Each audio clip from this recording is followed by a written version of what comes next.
petites choses toutes simples que vous pouvez mettre en place sur votre site et qui sont censées du coup augmenter votre conversion. Bonjour, bonjour mesdames et messieurs, bienvenue sur cette vidéo où on va parler d'e-commerce pour changer.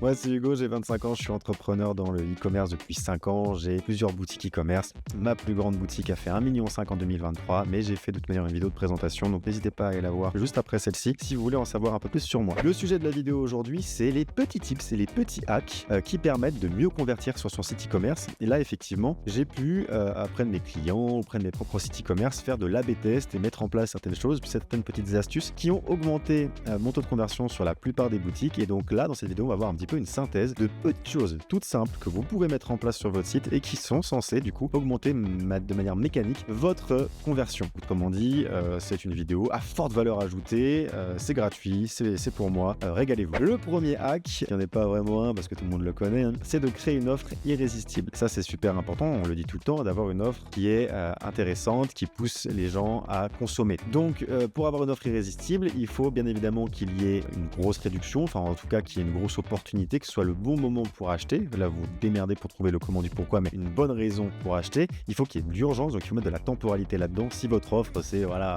pour les 6 prochains mois, j'ai moins 20%, il n'y a pas d'urgence. Il faut que votre offre, on ait ce sentiment de truc irrésistible, de truc, ok, le produit m'intéresse, et si jamais il m'intéresse un peu, c'est maintenant ou jamais. C'est ça le feeling qu'on doit faire ressentir. Donc, avoir une bonne offre, pas m'étaler plus sur le sujet, avoir une offre irrésistible, faites preuve de créativité, mais c'est super important. Là, un petit hack, mais vraiment un hack important, c'est donc avant le premier scroll, donc la ligne de flottaison, quand quelqu'un arrive sur votre page de destination, donc généralement une page produit, il y a souvent les photos à gauche et à droite des éléments, le prix, etc. Parmi les petits éléments qu'il y a sur le côté, vous rajoutez une phrase livré à partir de J plus votre temps de livraison, J plus 3 on va dire par exemple. Si jamais on est par exemple le 10 mai et que c'est marqué livré à partir du 13 mai, ça laisse entendre à votre utilisateur que le 13 mai il sera livré, donc il se peut se projeter, il peut comprendre que ok, dans 3 jours j'ai mon colis. Ça c'est super important. Vous allez me dire oui mais moi je mets mes délais de livraison dans les FAQ ou en bas de la page produit, ou de toute façon il le voit dans le panier, dans le checkout, etc. Si jamais vos délais de livraison sont un argument notable, donc si jamais vos délais de livraison sont courts, mettez livré à partir de J plus 3. Et là vous mettez une règle en code, etc. pour que ça soit automatique, hein. C'est pas tous les jours où vous venez me modifier, vous n'avez pas que ça à faire. Mais donc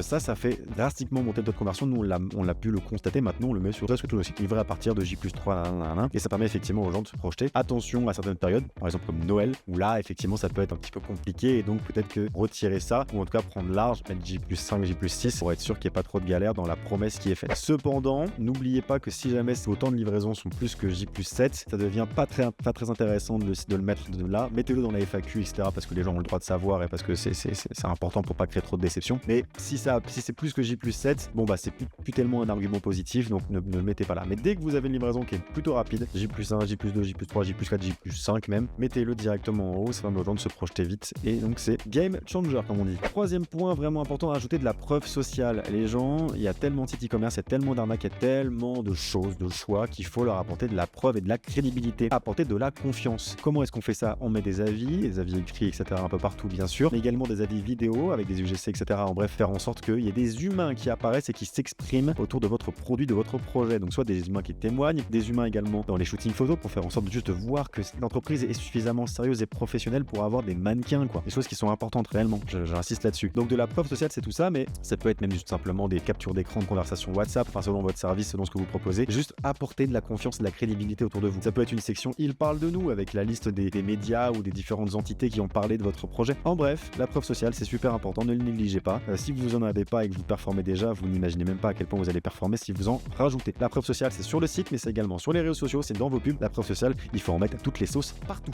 Je réalise du coup que j'ai cité le quatrième point. Quatrième point du coup qu'on va quand même dire, c'est ajouter des humains. Dans votre écosystème, ajouter des humains. Donc des humains, ça peut être des clients, mais ça peut être également votre équipe en faisant un petit peu de bulle in public finalement. Mettez en scène les différentes personnes qui bossent sur le projet. Faites en sorte qu'il y ait une page qui sommes-nous, etc. pour que les gens puissent se projeter et se dire ok, là quand je consomme chez cette personne, dans cette entreprise, voici les humains qui sont derrière ça. Et idéalement, si vos humains peuvent ressembler un minimum à votre avatar client, c'est quand même mieux. C'est sûr que si vous vendez par exemple, je sais pas moi, des culottes menstruelles, mais que dans la page qui sommes-nous, vous mettez 5 bonhommes, il y a un moment donné où il y a une forme d'incohérence et où les humains, là dans ce cas-là, vaut mieux pas en mettre. Mais vous avez compris l'idée. Mettez de la confiance, mettez de la crédibilité, mettez des humains partout. Autre hack pour convertir un peu plus en e-commerce, mais là c'est plutôt finalement augmenter votre panier moyen, c'est d'ajouter des upsells cohérents. Ajouter des upsells, déjà bon c'est la base, effectivement, vous avez un produit à 40 €, mettez un produit à 10 € en plus qui vient compléter ce premier produit. C'est super important, ça peut être vraiment game changer challenger pour un business, il faut que l'upsell soit le plus cohérent possible. Le produit principal doit pouvoir fonctionner tout seul, mais il faut que quand les gens ils ont décidé d'investir 40 € dans votre produit par exemple, ils ont pris une décision d'achat, ils sont en train d'aller acheter le produit, il faut que quand ils voient l'upsell, ils puissent se dire ah putain, je vais tellement plus kiffer si j'ai ça aussi. Tiens, j'ai déjà dépensé 40 balles et si je dépense 10 € de plus, je vais kiffer encore plus. Et bah là, c'est si vous arrivez à créer cette émotion là, les upsells vont partir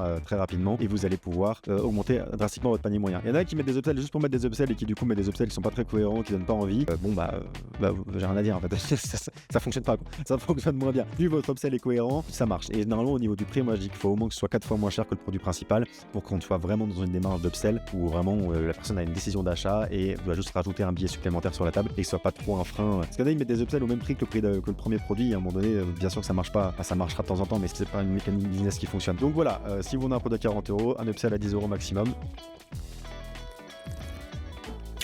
Pardon, je bois. Mais donc voilà, c'est important de le faire comme ça. Et enfin, dernier point, petit tips comme ça, mais transformez vos moins 20% en bon d'achat. Quand vous mettez un code, oui, avec le code 1, moins 20%, c'est une très belle offre. Après, il faut justifier pourquoi c'est moins 20%. Et donc, ce que vous allez mettre autour, c'est l'argumentaire qui fait que votre offre elle devient cohérente et puissante ou non. N'empêche que moins 20%, c'est une chose, mais vous avez 8 € gratuits avec le code Nanin, 8 € offerts. Il y a un truc mécanique où en fait, les gens ont l'impression qu'ils viennent de gagner 8 € et qu'il faut qu'ils les dépensent. Et s'ils ne passent pas de commande, ils ont l'impression qu'ils ont perdu 8 € qui leur ont été offerts. Et donc, ça, c'est un très bon tips. Sachez-le, moins 20%, on a l'impression donc le prix est moins cher, enfin le produit est moins cher que ce qu'il aurait dû être. Bon d'achat offert, on a le sentiment qu'on a gagné de l'argent et qu'il est important de le dépenser, car on peut le dépenser que ici, un peu comme une carte cadeau. Et donc, pour une cohérence, faites en sorte que le bon d'achat que vous offrez corresponde plus ou moins à la réduction que ça apporterait si c'était du moins 20%. Et généralement, factuellement, vous convertirez mieux avec ce truc de bon d'achat qu'avec le moins 20%. Voilà, c'est tout pour cette vidéo. Merci beaucoup de m'avoir suivi. N'hésitez pas à vous abonner, à mettre un like, à activer la cloche et tout ce qui va autour de tout ça. Suivez-moi sur les réseaux sociaux, suivez-moi partout.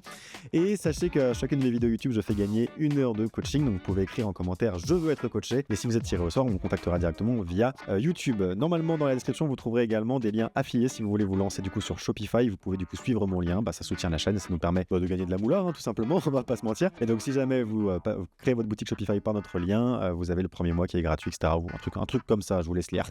Un truc de cet ordre-là. Donc voilà, à très bientôt et je vous dis à la prochaine vidéo. Bye.